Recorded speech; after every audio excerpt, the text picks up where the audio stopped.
masih gagal bayar dan masih takut dengan sebaran data. Kalau kalian gagal bayar di aplikasi pinjaman online, kalian takut akan data kalian disebar, baik kalian gagal bayar di Shopee, Kredivo, Akulaku, atau pinjaman yang lainnya. Bagaimana cara menghadapinya kalau kita dapat sebaran data? Simak video ini sampai habis. Ya, assalamualaikum warahmatullahi wabarakatuh. Balik lagi di channel Sekilas Pinjol. Channel ini akan membahas masalah seputar aplikasi pinjaman online dan permasalahan gagal bayar. Jadi gini teman-teman, gagal bayar di aplikasi apapun yang legal maupun yang ilegal itu sangat bikin resah ya, bikin cemas, bikin takut dengan ancaman-ancaman DC lah, pokoknya mengintimidasi kalian dengan berbagai ancaman yang membuat kalian pokoknya jadi parno.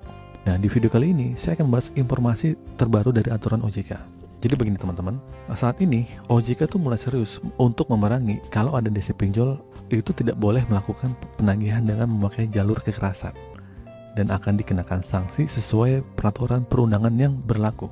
Di sini juga OJK menyebut dalam pasalnya, pasal 7 POJK nomor 6, POJK nomor 7/2022 tentang perlindungan konsumen dan masyarakat di sektor jasa keuangan. Nah, di sini diatur bahwa yang pertama, pelaku usaha keuangan wajib mencegah direksi, dewan komisaris pegawai atau pihak ketiga yang bekerja sama untuk melakukan kepentingan POJK dari pelaku memperkaya atau menguntungkan diri sendiri atau pihak lain dan atau menyalahgunakan kewenangan, kesempatan atau sarana yang ada padanya karena jabatan atau kedudukan yang berakibat merugikan konsumen. Pasalnya berbunyi seperti itu. Nah, yang tertulis di sini sudah jelas ya bahwa pinjol-pinjol yang nakal, yang bunganya besar, yang bikin biaya admin setinggi-tingginya, yang sebenarnya sudah dilarang jelas oleh OJK. Faktanya ada beberapa pinjol yang biaya admin itu tinggi banget, ya. Kalian bisa tahu lah. Nah, kalau kalian mau menemukan hal seperti itu yang di luar aturan, yang tentunya dari OJK, kalian bisa melaporkan ke OJK secara langsung. Faktanya ada nggak yang laporin? Kan nggak ada dong. Lanjut lagi, kemudian poin yang kedua, poin ini penting ya buat kalian yang takut dengan ancaman DC yang mengancam sebar data ke kontak ponsel kalian. Nah, kalian simak nih pasalnya baik-baik di sini.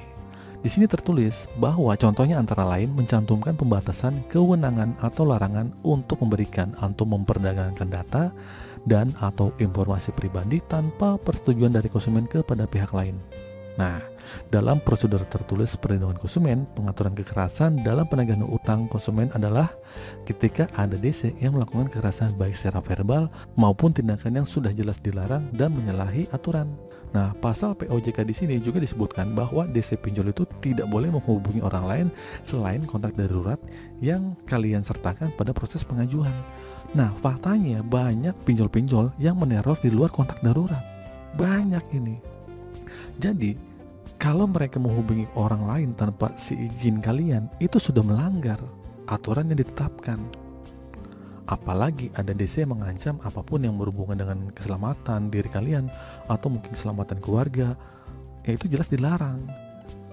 Dan kalian bisa membawanya ke jalur hukum, bisa dilaporin ini. Contohnya ya, DC dilarang melakukan tindakan kekerasan bersifat mempermalukan.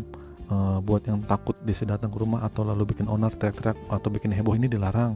Kalian bisa melaporkan ke RT RW setempat karena ini sudah menyalahi aturan. Jadi semua ini tertulis dalam pasal 7 POJK nomor 6 tahun 2022. Kalian harus mengetahui aturan yang sudah ditetapkan OJK agar DC tidak bisa bertindak semaunya kepada kalian. Kesimpulannya, mereka tidak akan seenak-enaknya mengintimidasi penagihan menggunakan kata-kata kotor, kata-kata kasar, dan banyak lainnya yang ditujukan kepada kalian ya.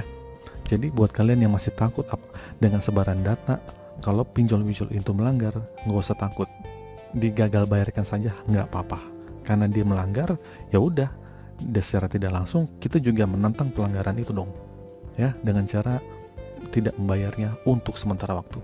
Sudah jelas pinjol-pinjol itu tidak boleh menelpon keluar kondar, mempermalukan, tapi banyak banget para DC-DC ini yang menyalahi aturan dari OJK. Aturan itu ditabrak, kita juga boleh dong menabrak aturan kita untuk tidak membayar tagihannya untuk sementara waktu. Tapi di sini saya akan bilang, hutang tetaplah hutang. Suatu saat kalian ada uang harus dibayar ya teman-teman ya. Oke, itu sih teman-teman. video kali ini. Semoga video ini bermanfaat. Akhir kata, assalamualaikum warahmatullahi wabarakatuh.